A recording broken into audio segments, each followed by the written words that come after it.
you see behind me here is a table saw. This is a SawStop 10-inch cabinet table saw, professional grade. A lot of the times, if you've not worked in the shop much or worked with tools much, this can be the most intimidating tool at first. So I'd like to show you some things about the saw, introduce you to its parts and how it works, and do some demonstrations so that you feel a little bit more comfortable and safe. Now, first of all, you'll notice that the brand of this saw is called a SawStop. The reason it is called SawStop is because it has a special braking system. This is important to know even if you have used a table saw before, because this saw is a little bit different. The braking system does make it a lot safer, but you kind of have to know how it works to understand what's going on. And there is still the possibility of getting hurt on this saw, which I will explain. Now, the reason that it's called SawStop, as I said, is there's a special braking system inside of it. What this braking system does is it runs a microcurrent through the saw blade. If anything touches the saw blade that conducts electricity, wood, of course, does not conduct electricity, but metal or skin does conduct electricity. The moment that your skin gets close to the blade, not even quite touching it, but just right up next to the blade, the braking system engages, and it happens in a split second. The brake will slam into the blade will disappear into the saw. It will keep you from getting cut. It'll also ruin the $100 brake and the $50 blade that are on the table saw. So please don't try this just for fun. Sometimes at stores they do the hot dog test, where they put a hot dog up against the blade to show off how it works. We're not going to do that here. So it would be pretty tough to cut yourself on this saw if all of the safety features are engaged. But there's another way to get hurt, a more common way to get hurt on a table saw, and that's called a kickback. I'll talk a little bit more about kickbacks later on in the video. Let's get to know the parts of the table saw, and then we'll fire it up and see how it works. First of all, the bar across the top of the table saw that you see here is called the rip fence. This is for putting a long piece of wood past the blade to make it even narrower. There's also a crosscut fence, though I will tell you, you probably won't need this very much. We have a couple of other saws that will do a much better job of cross-cutting. But you may find opportunity to use the crosscut fence, so I will demonstrate it. Now, there is a safety cover to the blade. Most of the time, that cover should be in place. But sometimes, you might need to remove it to do something specific. I'm going to show you an example of that, and I would ask that you never remove that safety guard yourself. Let me do that for you. Come and talk to me, and I will set you up.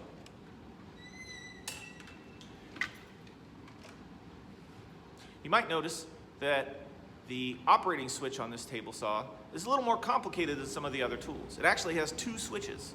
The reason for that is that the machine has to build up a little energy inside of it to power the brake before it turns on. So there is a system on button right here. This turns the system on and charges up the brake. Then you have a button or a lever to start the blade. Now, I've made sure that there's nothing on the table. I'm safe. So I'm going to go ahead and show you how that works, including turning on the blade. But don't ever sit in front of the saw and turn the blade on. This is just for the demonstration.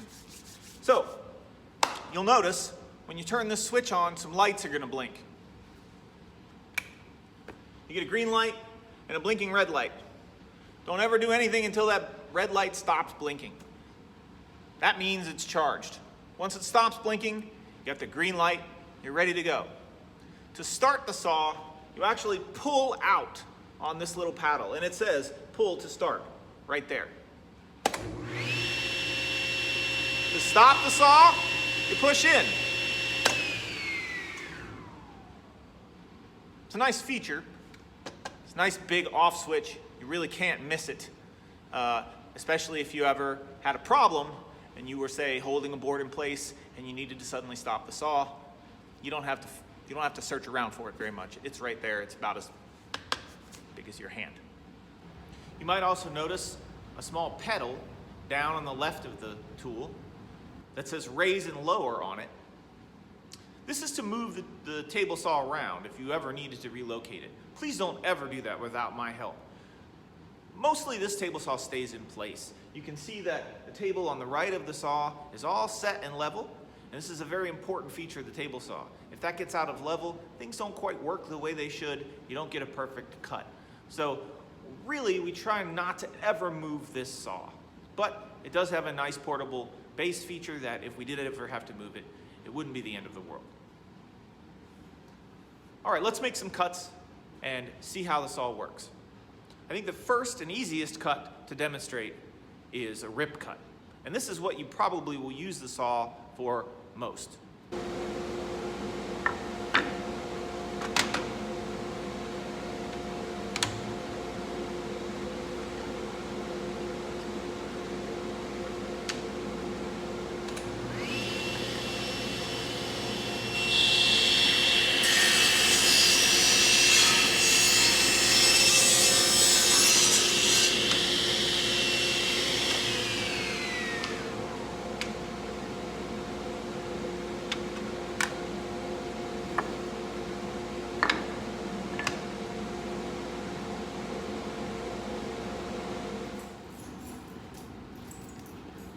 To first demonstrate the table saw, I'm going to make a rip cut. I have a piece of pine here, and this is fresh wood. You never want to use recycled wood on this table saw. If there happens to be a nail in it, and the nail hits the blade, it'll ruin the blade, and it'll probably also engage the brake. So I have a piece of pine here, and it has a bevel cut on one side. I'm going to take that off, right? So what I need to do is I need to measure the distance from the good side of the wood to the start of the bevel with my tape measure. And it's just a little more than 3 inches. So I'm going to rip this down to 3 inches. I'm going to set my rip fence to be 3 inches away from the blade here. And I can do that by lifting this lever and sliding the rip fence over until I see 3 inches come up at the red mark to the right of the fence.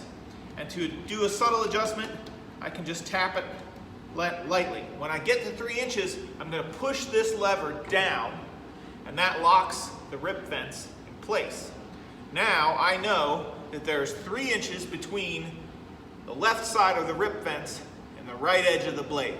The blade's going to take an 1/8 inch of wood, but it's going to take it out of the part that I'm not keeping. It's going to take it out of the cutoff. So that doesn't matter to me for this instance. Now, if I want to double check that, as long as the table saw is turned off and unplugged and safe, I can take my tape measure and I can put it up against the rip fence and I can measure to the inside of one of the teeth of the blade. And sure enough, it comes up at 3 inches. I'm going to set my safety guard down and I'm going to have a push stick ready. You wouldn't want to pass your hand between the safety guard and the rip fence. It's too close to the blade. I like to use the table insert, which you can see here, this red table insert. I like to use that as a guide. I'll take it out and show you. This is a good guide for where your hands should never be. Your hand should never be where this red of the table insert is. So, to assure that I don't need to pass my hand in that scary zone there, I'm going to have my push stick ready. I'm going to have it right here where I can grab it while I'm making the cut. Now, best practice when making a cut is to push with your left hand until you get close to that table insert. Once you start to get close to the table insert, you reach for the push stick and you push the wood past. You want to make sure that the wood goes all the way past the blade. The O on the table, on the saw stop, on top of the rip fence here is a good mark. If you get past the O, you're safe. If you don't get all the way past the blade, there is a danger of having a kickback, which I mentioned earlier. Kickback is when a piece of wood is trapped between the rip fence and the blade, and there's nothing holding it there, and inertia will shoot the wood back at you. Now, the safety guard on the saw does have a safety feature, some teeth, that keep the board from backing out. As long as you get to those teeth, you should be safe. But you still want to push the board all the way past the blade before you turn the saw off, right? So let's do it. I'm going to put on my safety glasses. I'm going to turn on the vacuum, which is going to be kind of loud, and then I'm going to go ahead and rip this board.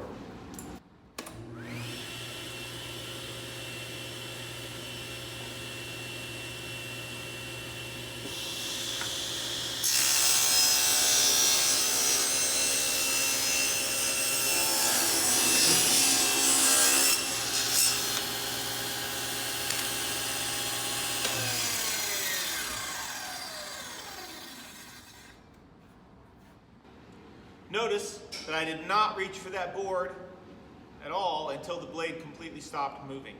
It's very dangerous to put your hands anywhere near the blade. Even after you've hit the off switch, the blade is still powering down. You can still get cut. It's very tempting sometimes to reach for the cutoff while the blade is still operating. Please don't do that. So here, I have my 3-inch board and I have my cutoff. In making this video, I realized it might seem like I broke one of my own rules from an earlier video. That is, I have some things on the top of the tool. The table saw is an interesting exception. As long as you keep the things you're working with to the right of the fence, you're safe. Everything to the left of the fence is dangerous. That's where the blade is. You would never want something to randomly come in contact with the blade. It will go shooting across the room and either hurt you or hurt someone else. So, we've made a rip cut using the rip fence. Let's talk about a cross cut. This saw does have a cross cut guide right here. It would go to the left or right of the blade. Typically, I use it on the left side of the blade.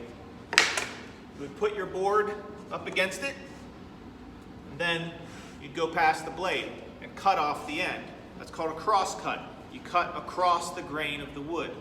You would never want to use the rip fence for a cross cut.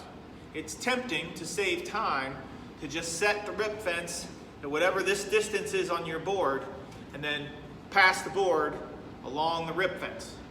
Here's the problem. There's not much distance on this end of the board, and it'd be very easy when passing that board between the blade and the rip fence to get it just a tiny bit crooked. The minute that you get that board going a little bit crooked, before you even know what's happening, the blade is going to throw that board back at you, a kickback. That is the scariest kind of thing that can happen with this saw.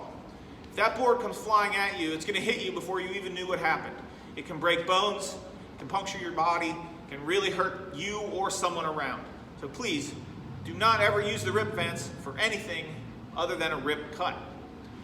It's also tempting, and I have even seen people do it in videos, to use the rip fence as a measuring stop. And what that would mean is that you would set the rip fence at, say, I don't know, 3 inches, if you wanted a bunch of little 3-inch pieces of wood. And then you would use your cross-cut guide to just keep cutting little 3-inch pieces.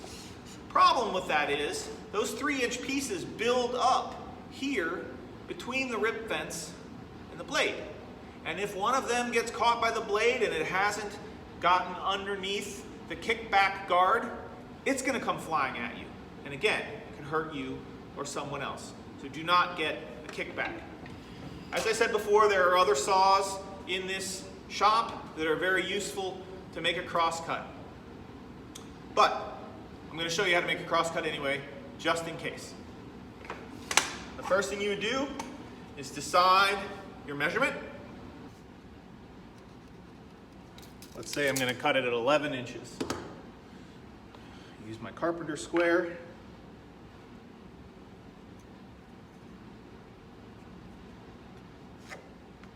Make that mark. I lift the safety guard to be able to see that the blade is exactly where my cut goes, and then holding with my left hand against the crosscut guide, making sure the board doesn't move, I lower the safety, and then I can start the saw, and once the saw is running, I can push past. Just like any other cut, you want this board to get all the way past the blade before you turn the saw off.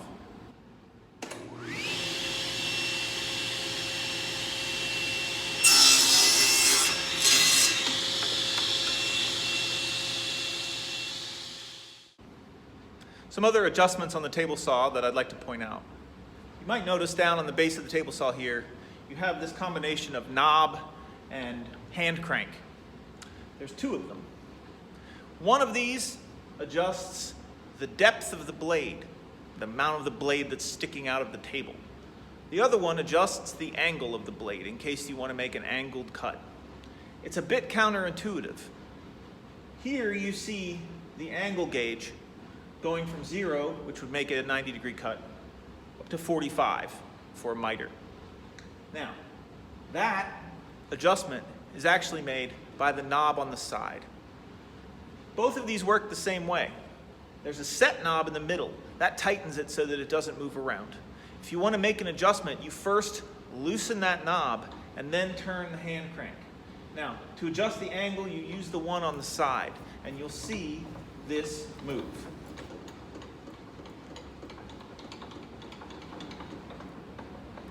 If you make an angled cut and you finish with the table saw, put everything back to 0, please.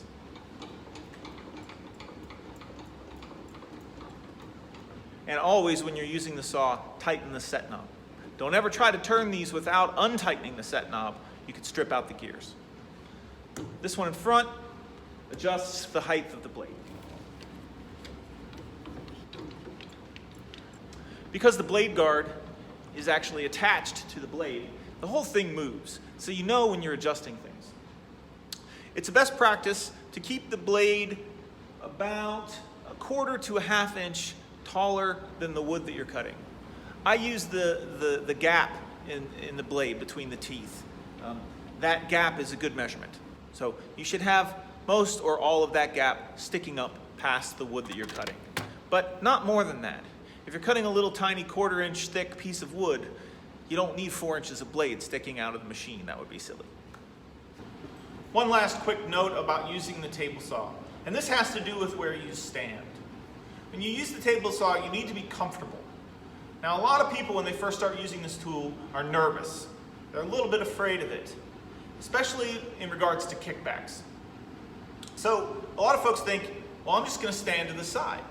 If I stand over here and there's a kickback, I'm out of the way. Well, there's a couple of problems with that. One, it doesn't protect anybody back there that might be working behind you. Secondly, it puts you in an awkward relationship with the tool. If you're standing off to the side, you can't see what you're doing quite as well between the blade and the rip fence. You maybe can't see your thumb behind the safety guide here. You also can't get to the off switch quite as easy. When you're making a rip cut, the safest place to stand is directly in front of the blade. That way, you can see what you're doing. You know when to grab for your push stick and finish the cut. You can easily reach the off switch. Now, if you're doing a cross cut, you would stand just a little bit to the side where the cross cut guide goes. Push it that way. Always have a comfortable working relationship with whatever tool you're using in the shop.